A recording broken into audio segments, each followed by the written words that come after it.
ബഹിഷ്കരിച്ച് ലോക എവിടം വരെ എത്തിയെന്ന് കണ്ടില്ലേ? മഹാബലിക്ക് പോലും വിലവണ കാലായി. കഷ്ടം തന്നെ, അല്ലാതെ എന്താ പറയാ. പണ്ടൊക്കെ ചാക്യാരുടെ ചെറുപ്പത്തില് മുത്തശ്ശിയും അമ്മയും പറഞ്ഞു കേട്ടൊരു കഥയുണ്ട്. ദാനധർമ്മിഷ്ഠനായ മഹാബലി ചക്രവർത്തിയുടെ കഥ. നിങ്ങൾക്ക് ആളുകൾക്കൊക്കെ അതൊക്കെ അറിയോന്ന നിശ്ചയില്ല. ചാക്യാർക്ക് എന്താ നിങ്ങൾക്ക് ആ കഥ അറിയോ? ഇല്ല, മനസ്സിലായി. എന്നാ കേട്ടോളൂ. പണ്ട് നമ്മുടെ കേരളം ഭരിച്ചിരുന്ന ധർമ്മിഷ്ഠനും ദാനശീലനുമായ ചക്രവർത്തിയായിരുന്നു മഹാബലി. സമൃദ്ധിയും സമാധാനവും നിറഞ്ഞ ഭരണം. പ്രജകളെല്ലാരും വളരെ സന്തുഷ്ടർ.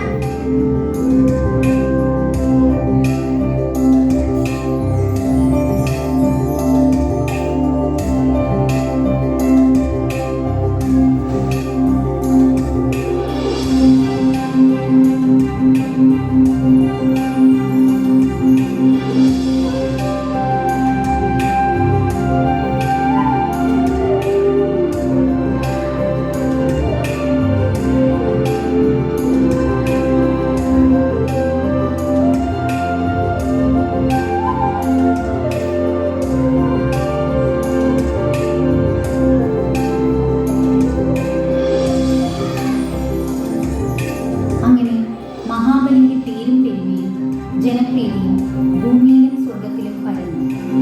മഹാബലിയുടെ പെരുമയിൽ അസൂയ പൂണ്ട ദേവേന്ദ്രൻ തന്റെ സ്ഥാനമാനങ്ങളെല്ലാം നഷ്ടപ്പെട്ടു പോകുമോ എന്ന് ഭയപ്പെട്ട് വിഷ്ണു ഭഗവാന്റെ മുമ്പിലെത്തി സങ്കടം ബോധിപ്പിച്ചു. ഇങ്ങനെ പോയാൽ ഇത് സകല ദേവന്മാർക്കും ആപത്താണെന്നും വിഷ്ണു ഭഗവാന് മാത്രമേ ഇക്കാര്യത്തിൽ എന്തെങ്കിലും ചെയ്യാൻ കഴിയൂ എന്നതിനാൽ വേണ്ടതുപോലെ പ്രവർത്തിക്കണമെന്നും അദ്ദേഹത്തോട് അപേക്ഷിച്ചു.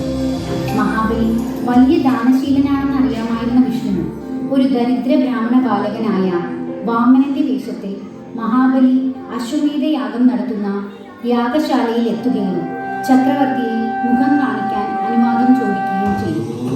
മഹാരാജാവ് ആ ബാലകനെ സ്വീകരിച്ച് ആദരിക്കുകയും ആഗമന ഉദ്ദേശം ആരായുകയും ചെയ്തു.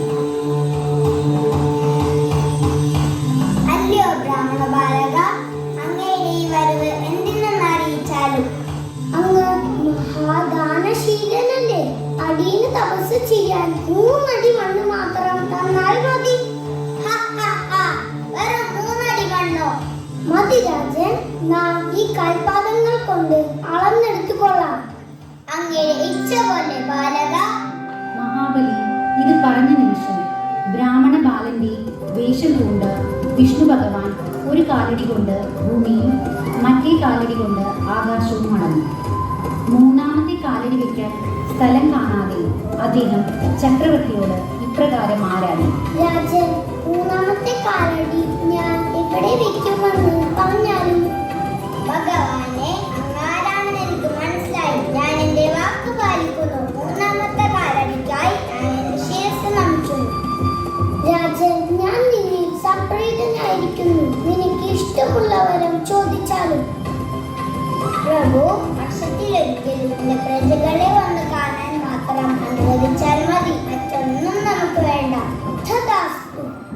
അന്നു തുടങ്ങി എല്ലാ വർഷവും ആദ്യ മാസമായ ചിങ്ങത്തിൽ സ്വന്തം പ്രജകളെ സന്ദർശിക്കുവാനുള്ള വരം നൽകിക്കൊണ്ട് വിഷ്ണു ഭഗവാൻ തന്റെ പാദം മഹാബലിയുടെ ശിരസിൽ വെച്ച് അദ്ദേഹത്തെ പാതാളത്തിലേക്ക് ചവിട്ടിത്താഴ്ത്തി.